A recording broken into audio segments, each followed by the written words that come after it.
Lancer EX. So push start installation with remote start. Version 2 itong kinabit natin. May app control lang kasama to or mobile app control na pwede sa iOS or Android devices.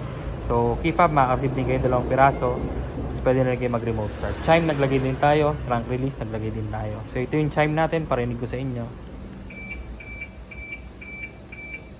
Yan yung tunog niya. Okay. So parang sa mga top of the lines na kotse ngayon.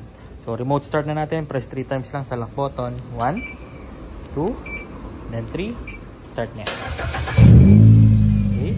Tapos pag lumapit kayo dyan, mag-automatic unlock na rin yung door nyo, papasok na lang kayo. Tapos trunk release, hold nyo lang yung trunk button hanggang magbukas siya. Bubukas na rin yun. Yan, nag-pop na. Tapos pasok tayo sa loob. Pakita ko yung push start button na kinabit natin.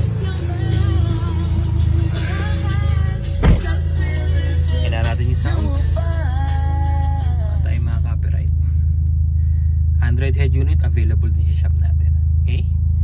Ito yung button na kinabit natin. Version 2. Kulay red ang illumination. Pag aksidente po ng pindot, hindi mamamatay yung kotse. And then manual transmission, neutral luggage, tsaka handbrake. Kapag nakababa si handbrake, din nyo siya mare-remote start. Okay? Then pag tumapak ka ng brake, auto lock lahat ng doors. And then even naka-andar, pwede ka mag-unlock. Pwede ka mag-lock sa key fob or sa app.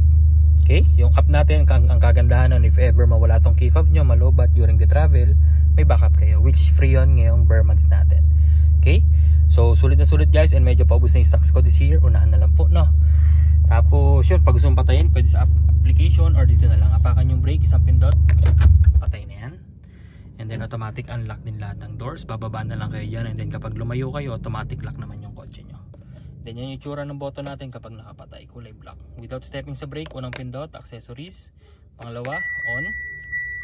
Yan, pwede nyo nang ibaba or itaas yung kotse nyo nang hindi naka-start yung makina nyo. Okay, pangatlo, patay. Yan, pag gustong start, apak sa brake, isang pindot. Start na yan. So napaka-basic lang niya gamitin. So again, naka-Burmans promo tayo with free application control. So unahan na lang po, no? Maraming salamat.